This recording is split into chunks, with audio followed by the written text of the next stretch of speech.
ভাইয়ের সাথে আমার দূরত্ব ছিল, সেটা মিটে গেছে।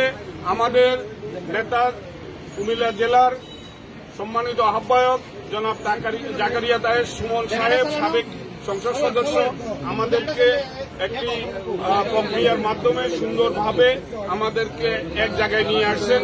আমরা নাঙ্গলকোটের 3টি গ্রুপ, আগে আপনারা শুনেছেন, একটি গ্রুপ আল্লাহর তরফ থেকে শেষ হয়ে গেছে। আমরা 2 ভাই একসাথে হয়ে গেছি। আমরা সুন্দর স্বাভাবিক পরিবেশে আগামী দিনের রাজনীতি হবে।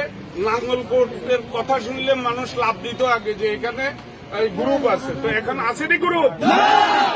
আমরা ভাই ভাই হিসেবে কাজ করব এবং আমরা চাই এই ওয়ার্ডের যোগ্য ব্যক্তি তারাই নেতৃত্বে আসবে এবং গণতান্ত্রিক প্রক্রিয়ায় তাদের ইউনিয়ন সম্মেলন হবে। ইউনিয়নের মাধ্যমে তাদের পছন্দের নেতা তারা নির্বাচিত করবেন। আমি ধন্যবাদ জানাচ্ছি কুমিল্লার আমাদের যে সাংগঠনিক 5টি টিম আজকে এসেছে।